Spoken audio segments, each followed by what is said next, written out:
Salve, rapaziadinha. Firmeza? Hoje a gente vai falar um pouco sobre o que foi o tópico da semana, que é o supino. Primeiramente, é domingo na favela, tá tocando música lá fora, daqui a pouco vai ter cachorro latindo, vai ter uns barulhos de tiro. Então, não se incomodem, apreciem. É o barulho natural da favela. Firmeza? Então, vamos entender uma coisa. Eu abri uma caixa de perguntas hoje e vou responder sim, mas o que acontece? Por que tanta gente tem dificuldade com supino? Vamos entender a rotina de um powerlifter.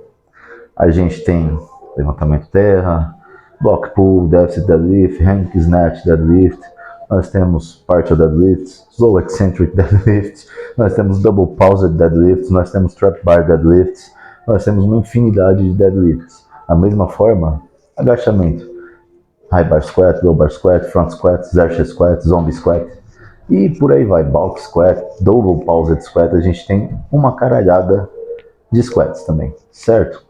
O que isso significa? Significa que a gente tem uma gama gigantesca de estímulos para o lower body. Ou seja, a gente tem um dia de treino para terra, um dia de treino para agacho, mas ambos são estímulos praticamente diretos, né, no lower body. Ok. Já o supino, né, a gente tem ali somente o upper body trabalhando.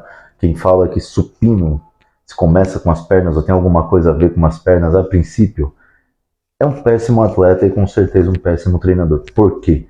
A maioria das pessoas que eu vejo querem começar o supino pelas pernas, tira o glúteo do banco em campeonato.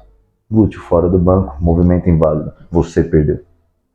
Enfim, o que acontece é que a gente tem uma gama gigantesca de estímulos para o lower body e a gente tem um estímulo para o upper body, que é o nosso dia de supino.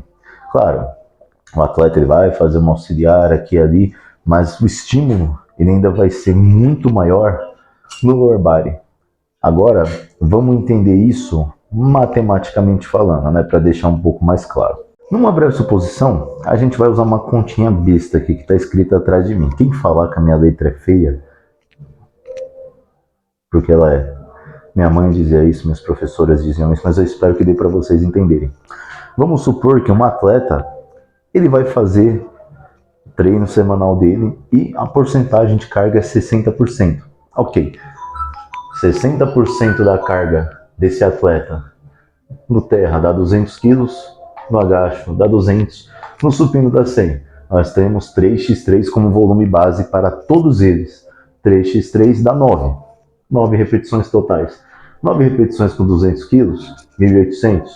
Aí você chega aqui no supino, 9 repetições com apenas 100 quilos, nós temos uma tonelagem final de apenas 900 quilos levantados nessa sessão, se tratando dos working sets, porque eu não costumo contabilizar os aquecimentos. Enfim, então vocês perceberam a disparidade matemática que esses lifts possuem?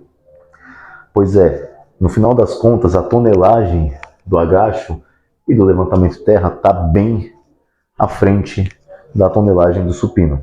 Vamos pensar também em um outro motivo que eu sempre falo. O supino, né, comparado com o agachamento e com o levantamento terra, é extremamente simples. Ou seja, ele demanda muito menor trabalho do sistema nervoso central do que os outros dois. Ele é um movimento composto, é um movimento complexo, mas que tem muito menos estruturas atuantes do que os outros dois. Então esse é um dos motivos da evolução do supino ser sempre mais lenta, né? E claro, os números no supino são muito inferiores aos do agachamento e do levantamento terra justamente por isso. É meio que óbvio.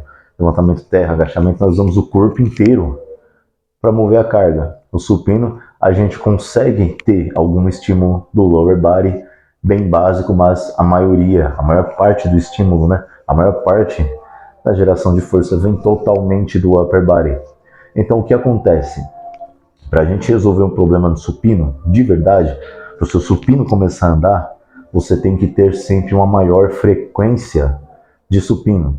Uma maior frequência significa também maior volume. Ou seja, você não vai ter que fazer 11, 10 sets num dia, mas você pode fazer 5 em um dia e 5 em outro. Vamos supor que a gente tem um outro dia de supino aqui nessa rotina e que a gente duplica esse volume. A gente já tem uma tonelagem final parelha com os outros lifts. Claro que para esse tipo de manobra você tem que observar sua capacidade de recuperação, se você está conseguindo se recuperar, né, de uma frequência dupla do supino durante a semana, mas principalmente para os iniciantes é muito importante por causa da assinatura motora, ou seja, para que você consiga captar e refinar o padrão motor do seu supino com eficiência, principalmente quando você está começando a sua trajetória no treinamento de força ou no powerlifting. É muito necessário que você faça mais de um supino na semana, mesmo que a frequência dos outros dois lifts seja apenas uma vez. Mas o supino, ele tem um padrão motor delicado, ou seja, a assinatura motora, ela diminui muito fácil a eficiência no sistema nervoso central. Você percebe que quando você fica alguns dias sem treinar, ou então competiu, passou uma semaninha sem treinar, você vai voltar a treinar, vai fazer o movimento, qual é a primeira coisa que vem na cabeça? Caramba, parece que eu esqueci como é que treina.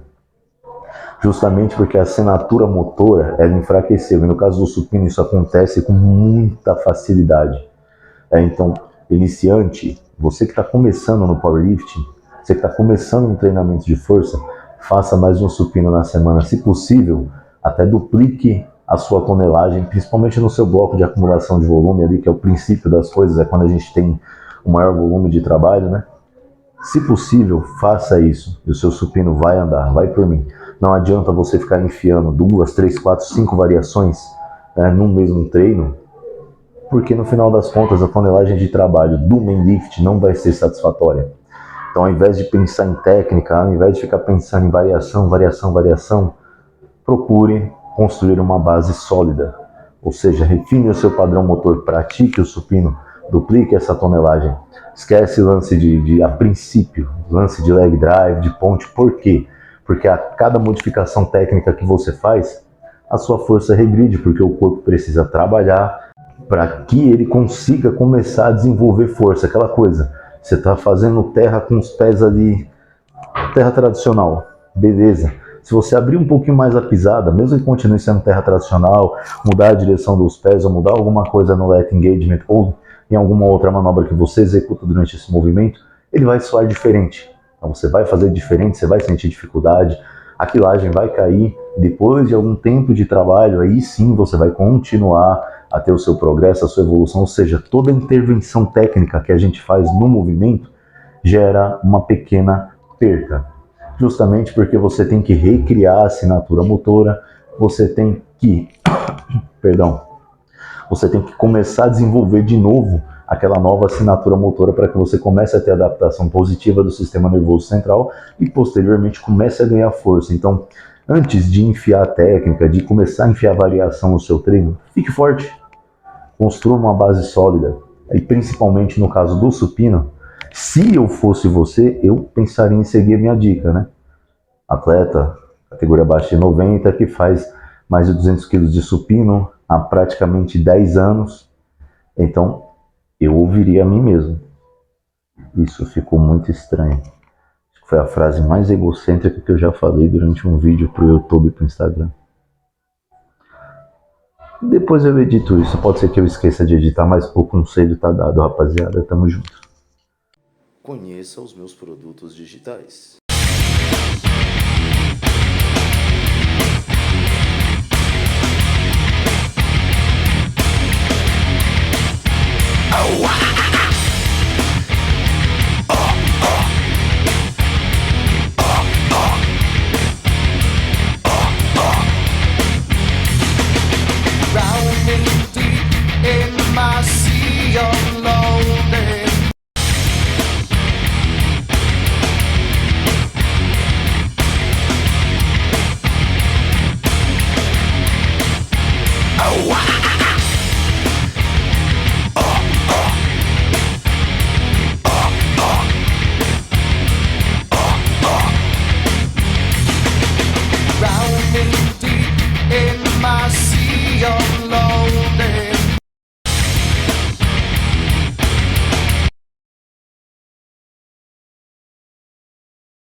your